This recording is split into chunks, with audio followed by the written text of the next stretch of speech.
Hola, ¿cómo estás? Bienvenido de vuelta a un episodio del Mundo de Cabeza. Hoy vamos a hablar sobre emprender. La verdad que es un poco tramposo. Si me conoces, sabes que soy emprendedor hace mucho tiempo. Soy emprendedor desde que tengo noción de la edad. Y al mismo tiempo es algo que me apasiona, es algo que realmente me gusta. Así que este episodio puede durar entre 10 minutos y 10 días.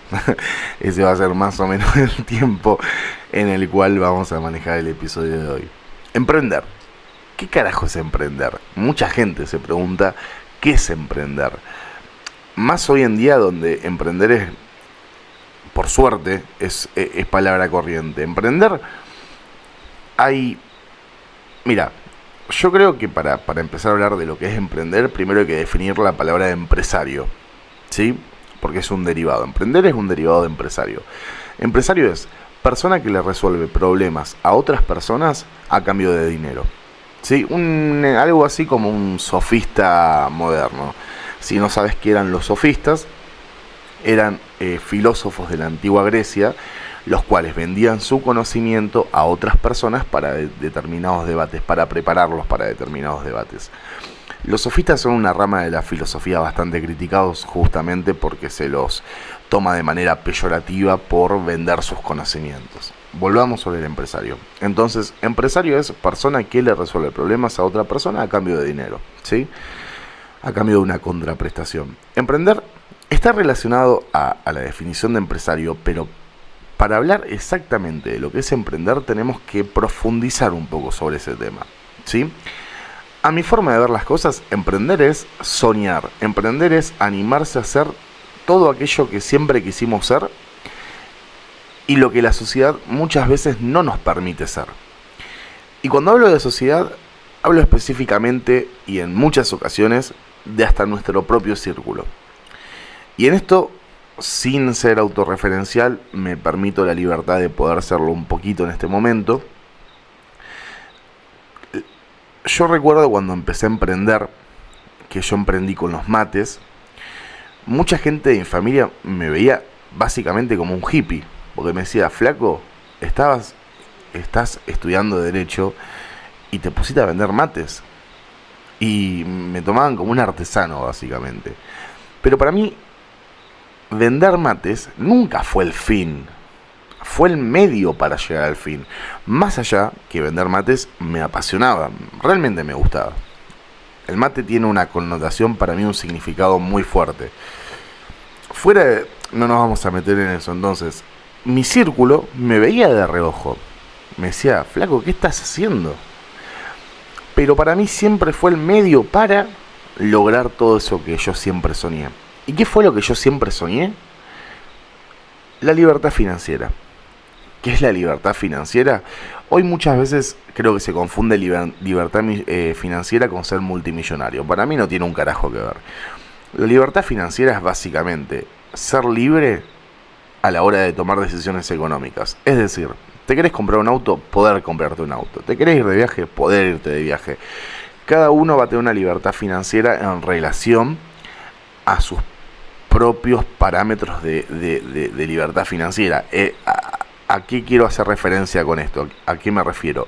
Es la libertad financiera que puede tener alguien que quiere viajar por Europa y la libertad financiera que quiere tener alguien que quiere viajar por las grutas son libertades financieras absolutamente distintas. Porque en una se necesita un presupuesto de muchos miles de dólares, tal vez de 12.000, 13.000 dólares, y el otro necesita tal vez 2.000 dólares. Entonces, su libertad financiera va a estar totalmente diferenciada a raíz de que sus gustos y lo que quieren es distinto, pero ambos van a tener libertad financiera, ¿sí? Tanto el que va a Europa como el que va a las grutas va a tener libertad financiera porque está haciendo lo que quiere hacer con el dinero, que es viajar. Entonces, la libertad financiera no necesariamente está enlazada con ser multimillonario. La libertad financiera es hacer lo que vos querés cuando vos querés, de la manera que vos querés, sin necesidad de preocuparte por el dinero. Básicamente yo lo defino de esa manera. Las grandes figuras empresariales o las grandes figuras de personas emprendedoras, todas O sea, no hay un emprendedor, o tal, seguramente lo haya, pero no es la regla, un emprendedor millonario o con libertad financiera que lo haya logrado a raíz de ser empleado o que lo haya logrado a raíz de una carrera universitaria. Ahora bien, las carreras universitarias son fundamentales. Son fundamentales porque nos abren la puerta al pensamiento. Y en esto yo me quedo con lo que mi vieja siempre me dijo. La universidad son las bases. Una vez que vos tenés el título, construís la casa. Entonces, teniendo las bases, todos podemos armar nuestras armas. Y al mismo tiempo, uno puede tener libertad financiera siendo empleado. No es algo imposible, por supuesto que no lo es. Obviamente, vas a tener un techo. Vas a tener el techo de esa empresa, va a ser tu techo. Más allá que sea un techo aspiracional. A ver, trabajas en Coca-Cola y el techo de ser CEO es un techo aspiracional, pero es un techo, al fin y al cabo vas a llegar a un techo. Ahora bien, cuando uno es emprendedor y monta su propia empresa o su propia pyme o su propio emprendimiento, ahora vamos a diferenciarlos, no hay un techo. Y si hay un techo, es un techo en el cual uno mismo se puso y no se permitió, digamos, avanzar de ahí. Entonces, emprender es animarse a soñar todo aquello que nosotros en algún momento pensamos. Es animarnos a hacer todo aquello que en algún momento dijimos, tengo que hacerlo. Y emprender está muy relacionado con el trabajo interno que nosotros tengamos. Yo soy un fiel creyente que para ser un buen emprendedor es 100% necesario ser una persona que está trabajada, por lo menos como base, psicológicamente. ¿Por qué? Porque emprender conlleva muchísimos retos y son retos diarios, los cuales si vos no estás lo suficientemente fortalecido psicológicamente, y cuando digo psicológicamente hago referencia a estar lo suficientemente preparado para caerte 1000 veces, es muy difícil que vos puedas sobrellevar esas cosas que conlleva emprender. Y este episodio, por favor, centrémonos en la siguiente premisa. No todos estamos hechos para emprender. Hay personas que no quieren emprender, hay personas que quieren un trabajo de dependencia por toda su vida y es absolutamente válido. No hay invalidez en querer eso. De hecho, es la forma tranquila de vivir. Todos los meses vas a tener tu sueldo, todos los meses vas a tener tus cosas, ya podés programar, está de 10. Emprendiendo no sabés si lo que ganaste este mes fue un pico y lo que viene después es malo, o si lo que vos estás viendo ahora es el inicio de una tendencia de crecimiento. Eso no lo sabés. Como no lo sabés, es muy necesario que vos sepas en principio a qué estás dispuesto. Y para saber a qué estás dispuesto es necesario saber hasta dónde podés llegar. Si vos no tenés más o menos solucionado esas dudas, vas a emprender, vas a poder hacerlo porque iniciar es muy fácil, pero probablemente no lo continúes. ¿Y por qué no lo continúes? Porque en los emprendimientos, volviendo a lo mismo, en reglas generales, no es que yo digo, bueno, voy a empezar a vender códigos civiles y comerciales, ¿sí? Y yo mañana los empiezo a vender y en 10 días ya vendí 200. Por el contrario, para que un emprendimiento funcione, es decir, realmente funcione y vos puedas vivir de lo que estás haciendo, por lo menos estamos hablando de un periodo de entre 6 meses y un año. ¿Por qué 6 meses y un año? No es una cuestión meramente arbitraria donde digo, bueno, es ese tiempo. Es por las siguientes razones. Para que un emprendimiento esté asentado, sí o sí necesita las 4 patas de la mesa. Clientela, renombre, competencia y logística. ¿Sí? La clientela es la pata, te diría, la central de cualquier empresa. Vos Si querés emprender necesitas vender, y para vender tiene que haber clientela, sí o sí. La operatividad, vos tenés que ser una empresa operativa, es decir, tenés que tener las herramientas para solucionar lo que conlleva emprender. Pero en cuanto a la operatividad, es importante lo siguiente. La operatividad está relacionado con la clientela, porque vos desde la operatividad le resolvés las cosas a la clientela. Porque si vos no le resolvés las situaciones que conlleva una compra a la clientela, se va con la competencia. Y eso es algo que vos tenés que saber. ¿Qué pasa? Hoy en día, al ser tan normal emprender, las barreras de entrada a cualquier tipo de emprendimiento son barreras de entrada muy grandes. ¿A qué me refiero con barrera de entrada? Barrera de entrada es aquello lo cual, cuando vos te vas a meter a un mercado, vos decís, bueno, pero antes que iPhone Culture, tengo 300 páginas de iPhone. Entonces, ¿cómo hago yo para competir con esas 300 páginas si yo llevo un día y las otras llevan 5 años? Entonces, eso obviamente que conlleva un reto. Y acá también está muy asociado con una falsa creencia que las personas tienen, que emprender es innovar. Y el innovar es hacer algo absolutamente nuevo. A mi forma de ver las cosas, no hay nada más alejado de la realidad que eso. Emprender no es ser 100% innovador.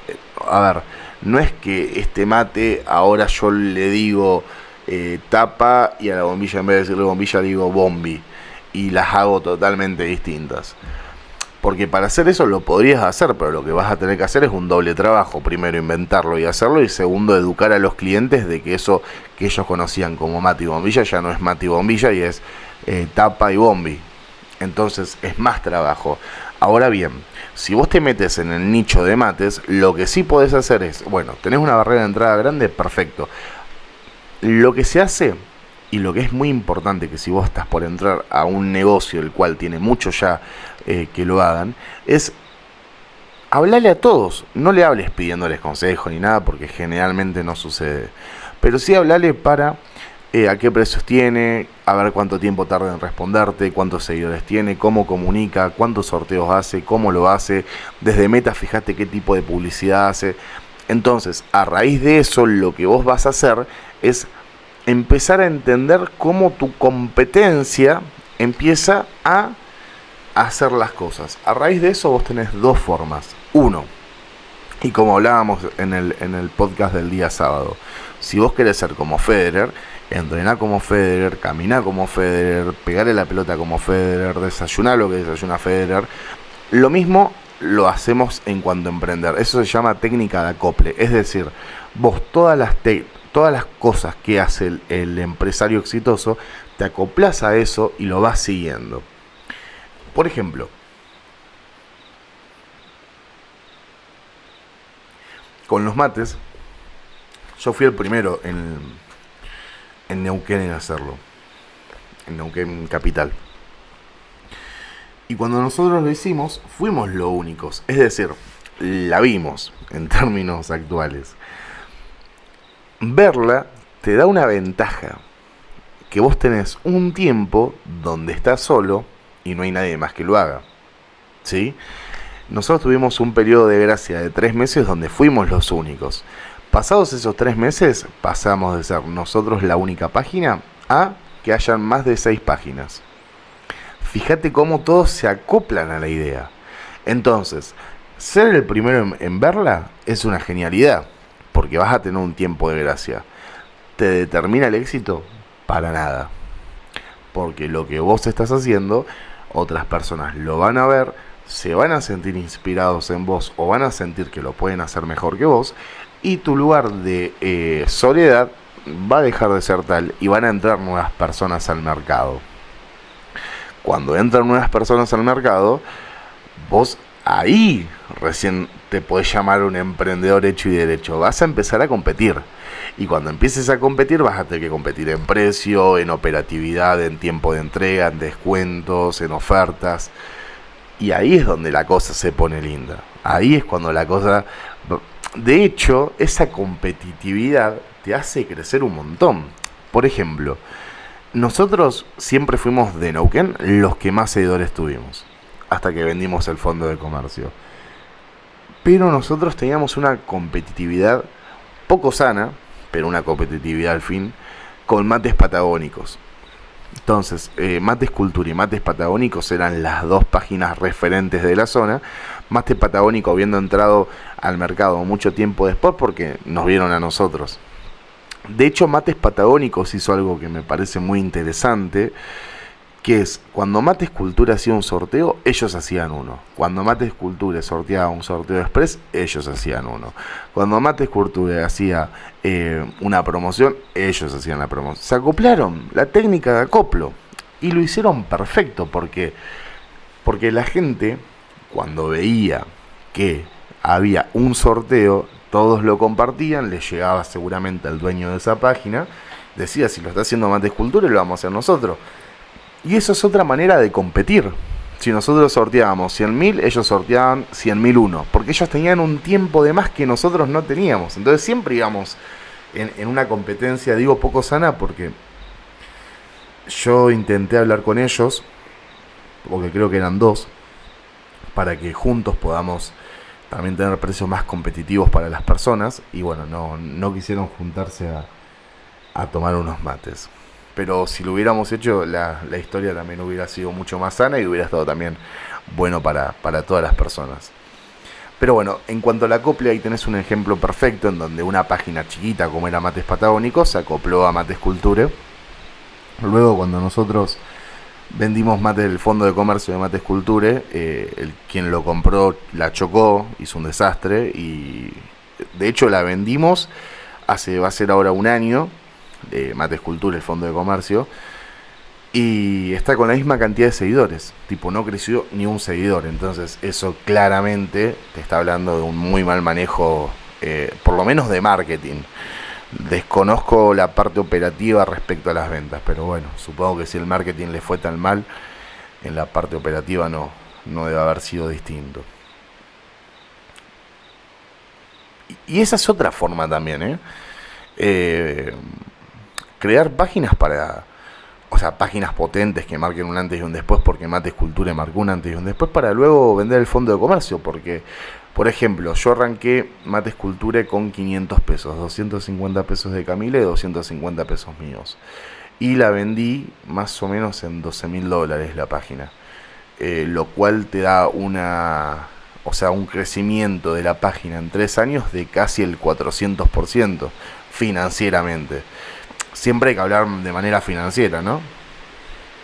Entonces, esa también es una buena opción. Algo que empezó con menos de $1, o en su momento, bueno, $2, terminó en 12.000. Es decir, hay mucho valor agregado en todo eso.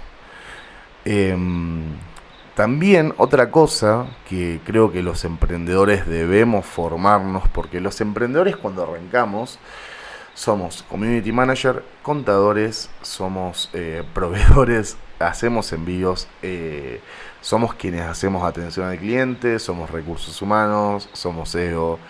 Y al tener tantas cosas, hay veces, y lo noto en muchos emprendedores, que se pasa lo más importante de todo, la parte financiera. Y acá es donde entra el tema, que a mi criterio, perdón, voy a fijarme en la compu una cosa, porque ahí está, estaba corroborando que se esté grabando bien. Ya vamos casi 20 minutos. Acá entra una cosa que es fundamental, y es como el tan... es el interés compuesto. El interés compuesto, si vos lo usás a tu favor, te aseguro que no hay manera alguna de que te vaya mal. El interés compuesto es fundamental. Es fundamental. El interés compuesto es básicamente la reinversión de la ganancia, ¿sí? Entonces, con la reinversión de la ganancia, la posibilidad que vos tenés es de hacer crecer el capital. A mayor capital, mejor inversión. A mejor inversión, mayor ganancia. A mayor ganancia, mayor reinversión. Y es una bola positiva que va aumentando. El interés compuesto, por ejemplo, Warren Buffett, que es el inversor número uno a nivel mundial, él tiene un interés compuesto del 1% anual, pero él tiene una ganancia del 1% hace 30 años. Entonces, primero ganó 10.000, esos 10.000 los reinvirtió. Cuando esos 10.000 generaron 11.000, después los reinvirtió. Esos 11.000 generaron 14.000 y esos 14.000 los reinvirtió. Entonces se va haciendo una bola gigante, porque no es que primero, o sea, con los primeros 10.000 que ganó 10.000 más, ya son 20.000. Sobre los 20.000 ganó 14.000. Es decir, que ya no son 20.000, sino que son 34.000. El interés compuesto es eso, es meterle al capital no guita, sino intereses, intereses de las ganancias tuyas. Y eso es increíble. Cuando vos lo lográs entender, te juro que te cambia la cabeza. Si por ahí no lograste entenderme bien qué es el interés compuesto, andá y búscalo, porque realmente te va a ser de ayuda. El interés compuesto marca el antes y el después. De hecho, este capítulo se va a llamar interés compuesto, lo decreto. Es fundamental.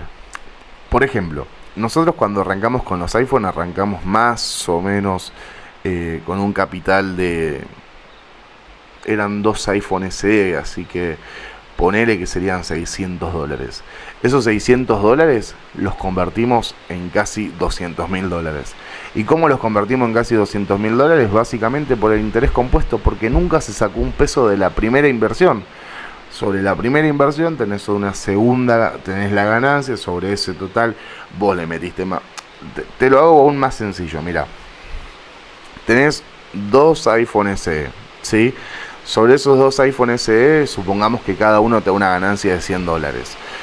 Y pongamos que cada uno cuesta $200. Entonces, en la primera inversión vos tenés $400, la cual te da una ganancia de $200. Lo cual te permite comprar un teléfono más. Cuando vos pasaste de tener 2 a 3. Con 3, la ganancia de cada uno son $300. Entonces, te permite comprar uno más y te sobran $100. Con los 400 tenés 4, o sea, con los 4 teléfonos tenés 400 de ganancia, más uno tenés $500 de ganancia. Lo volvés a hacer, tenés $500 de ganancia, más uno tenés $600 de ganancia. Y ahí con los 600 no solamente tenés 5, sino que te compras 3 teléfonos más. Es decir, que en un círculo de 4 veces pasaste de 2 teléfonos a casi 10. Eso es el interés compuesto. Es la reinversión de la ganancia con el mismo capital del principio para así hacerlo rendir y generarlo de una mejor manera. Es fundamental. Si vos logras entender esto, en cualquier negocio que vos tengas, si vos lo aplicás, te vas a dar cuenta qué funcionalidad tan importante es que tiene eso. Porque la reinversión de la ganancia, insisto, te arma una bola de nieve más grande de capital, y ante mayor capital, mejor inversión, ante mejor inversión, mayor ganancia, ante mayor ganancia, más reinversión, y la bola se va agrandando, agrandando, agrandando, agrandando, y eso te permite tener un negocio no solamente funcional, sino que con un capital muy alto. Y también te permite la posibilidad de abrirte a nuevos negocios. Eso también es fundamental. Nosotros, como te dije, cuando yo empecé con los mates, mucha gente me decía, flaco, estás loco. Pero esa no era, nunca fue mi fin ese. Yo siempre supe que para ser un buen empresario yo tenía que tener por lo menos 3-4 negocios. Actualmente funcionales tengo 2 y sin ser funcionales tengo otros 2. Es decir, tengo 4 negocios, de los cuales tengo que activar 2. 2 son absolutamente funcionales y otros 2 necesitan de la energía de Valentín. Sin contar que estamos a la brevedad de abrir una peluquería, abrir un estudio jurídico. Entonces, esas van a ser 9 inversiones, así que van a pasar de ser 4 negocios a 6, de los cuales espero que aunque sea el 50%, es decir, 3 funcionen, es suficiente. Porque si 3 te funcionan, los otros 3 vos tenés tiempo para que empiecen a funcionar. No es algo desesperante que funcionen. Entonces la diversificación lo que te va a permitir es tener también una mayor amplitud a la hora de el manejo de capital, el manejo financiero. Voy a tomar un poco de agua.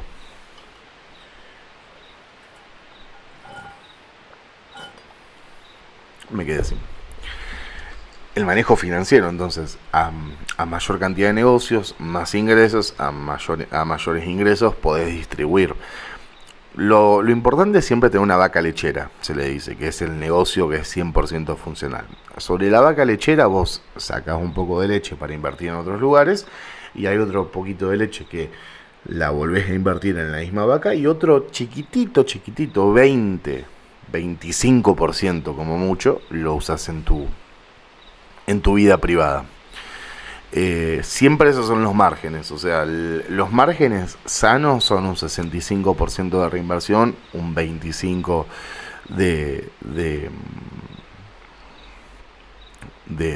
de quedarte vos con el dinero.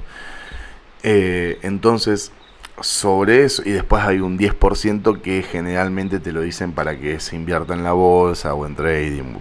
Ahí no me meto porque tampoco tengo el conocimiento suficiente como para aconsejarte. Entonces, diversificar es una buena forma también de que si el día que la vaca lechera deje de dar tanta leche, tenés otras 4 vacas para ver de cuál sacas leche.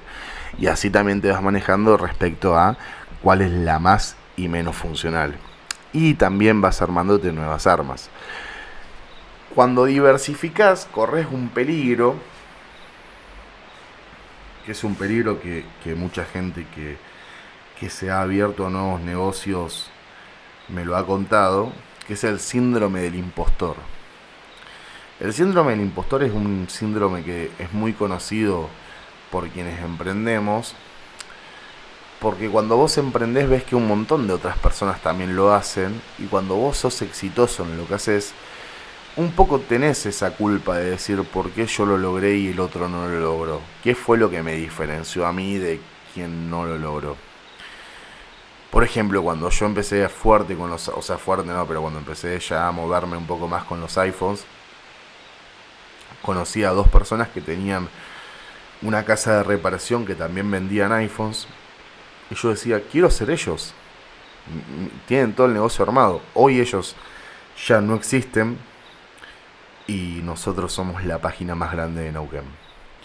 Entonces, el síndrome del impostor entra un poco ahí. Y decís, ¿por qué yo sí fui funcional y otros no? O por qué sí yo lo hice y a mí me salió, a otros no. Pero específicamente cuando vos diversificás, el síndrome del impostor está a la vuelta de la esquina y hay que tener cuidado con eso, porque básicamente lo que sucede es que cuando diversificás, vos tenés 2 negocios que son muy funcionales, en mi caso, iPhone Culture, Android Culture. Diversifiqué, por ejemplo, con el sex shop. Y el sex shop no funcionó de entrada. Y uno siempre, más allá que 6 a 1 año para que funcione, uno siempre tiene la idealización de que va a funcionar. Y entra un poco el cagazo de decir, ¿y si tuve suerte solamente con los teléfonos y no fue por capacidad, sino que fue mera suerte? Entonces, lo importante es que uno ya lo sabe reconocer, y cuando lo sabe reconocer, se habla a sí mismo, te decís, che, flaco, no seas pelotudo, lo que hiciste vos con 22 años no lo hizo nadie, o sea, reconocete en ese éxito. No te agrandes, reconocete en ese éxito.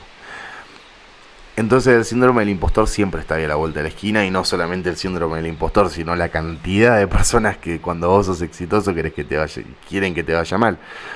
Hay un dicho que me dijeron a mí una vez que creo que es muy, muy bueno, es a todas las personas quieren que te vaya bien, todas te desean que te vaya bien, excepto cuando te va mejor que a ellas. Y tal vez vos decís, si me decís, flaco, tenés una esquizofrenia paranoide, pero no, porque yo al principio también pensaba que era una cuestión más paranoide de personas que se perseguían, pero con el tiempo me di cuenta que es verdad. Sin ir más lejos, mismo en mi familia hay un montón de personas que han comprado iPhone y ni siquiera me han preguntado el precio. Y ahí uno dice, bueno, o hay mala intención o hay un deseo ferviente de que no quieren que me vaya bien. Entonces, nada, uno también tiene que empezar a trabajar esas cosas, porque al principio es muy chocante ver que personas de tu entorno que uno creía que querían tu bien, sí lo querían, pero siempre que te vaya peor que a ellos. Cuando te va mejor que a ellos, cagaste. Y cuando te pasa eso, obviamente que uno se defrauda o se siente mal porque dice, mierda, eh, fíjate lo que genera que me vaya bien en esto. Fíjate lo que genera. Y es incómodo. El éxito siempre tiene mucho no sé si llegan a escuchar atrás los árboles cómo se mueven y el viento. Espero que no se escuche mucho. Uno siempre piensa en esto, ¿no? De decir, bueno, eh, debe ser un poco mentira que el éxito es solitario. Y no, el éxito es muy solitario. Es muy solitario y se comparte con otras personas que son igual de solitarias que uno. Eso es el lado positivo. Te empezás a rodear de gente que tiene una forma de pensar y una forma de ver las cosas similares a las tuyas, no en cuanto a ideología, sino similares en cuanto a metodología de trabajo. Yo siempre pensé que yo era un tipo raro, por ejemplo. Yo siempre pensé que yo era un tipo raro. Y de hecho, capaz que vos lo escuchás y pensás que soy un tipo raro. Pero yo siempre lo pensé, dije, prefiero quedarme laburando a salir de joda, prefiero estar en mi casa antes que ir a un asado, prefiero no hablar por mera formalidad, prefiero caerle mal a la gente a caerle bien a todo el mundo. Y yo siempre dije, claramente el que tiene el problema soy yo, o sea, la persona rara soy yo. Pero no, porque la vida me fue poniendo un montón de personas muy exitosas en lo que hacen y que tienen un comportamiento muy parecido a mí, pero muy parecido a mí. Entonces, yo creo que cuando uno empieza a ser exitoso, lo que empieza a valorar son otras cosas. Y es mismo la pirámide de Maslow. O sea, la pirámide de Maslow lo que te dicen es, vos cuando solucionaste las cosas básicas subís de intereses. Y yo creo que un poco está relacionado con eso. Mi interés ya no pasa tanto por el dinero, más allá que amo el dinero y quiero hacer más dinero y quiero generar más dinero, pasa más por dónde yo me siento cómodo. Y yo me siento cómodo en mi casa, me siento cómodo con mi señora, me siento cómodo grabando este podcast. No me siento cómodo de fiesta. No me siento cómodo con personas reconociendo mi éxito. No me siento cómodo con personas pidiéndome favores. Me siento cómodo con mi gente, que es un círculo así de chiquitito, y en mi casa con mi señora y mis perros. Entonces uno empieza a elegir su comodidad y empieza a elegir dónde quiere estar y dónde no quiere estar. Y creo que ese es el mayor valor agregado que el dinero te da en tu vida. Poder elegir, tener la capacidad de elección. Y esa capacidad de elección hace que uno pueda vivir también mucho más tranquilo y sin tal vez codiciar cosas que no son necesarias. No es necesario salir todos los días de fiesta. No es necesario gastar fortuna en fiesta. Yo soy muy feliz con un sencillo matecito viendo el fuego, o soy feliz comiendo un asadito. Y después hay personas que te dicen, no, se pueden hacer ambas. No, no se pueden hacer ambas. Y no se pueden hacer ambas porque nuestra energía es única.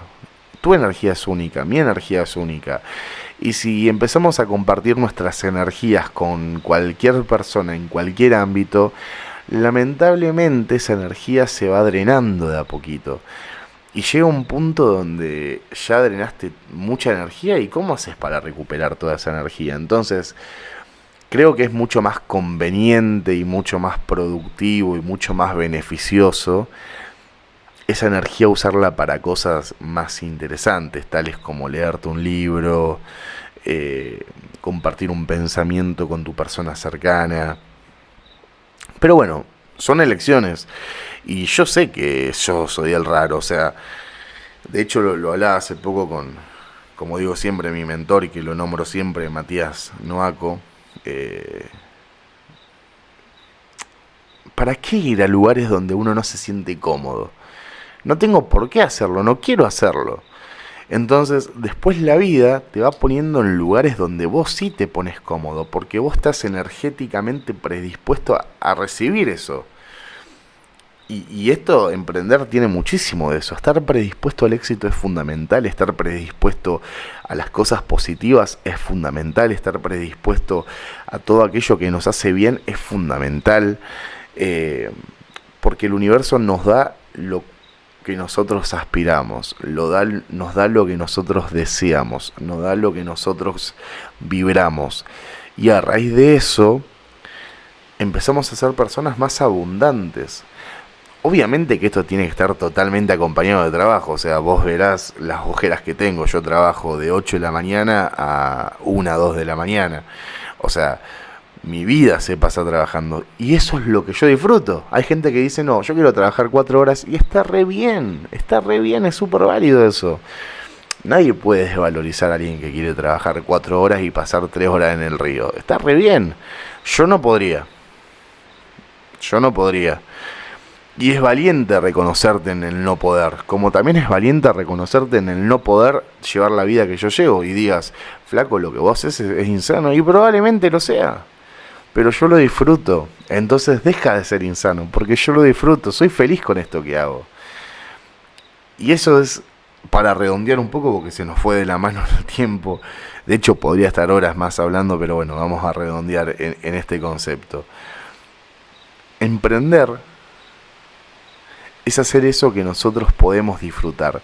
Emprender es poder despertarnos todos los días y estar contentos con lo que tenemos que hacer. Emprender es jamás sentir la mochila por lo que tenemos que hacer. Emprender es ser felices en lo que hacemos. Emprender es no dejar morir ese niño interior. Y que ese niño interior que todos tenemos, todos los días tenga una aventura nueva. Porque emprender es eso, es aventurarnos y ayudar a otras personas. Así que te invito a que si querés emprender lo hagas y dejes salir a ese niño interno. Y por favor a ese niño interno enseñale sobre el interés compuesto. Nos vemos en el próximo capítulo. Que andes bien.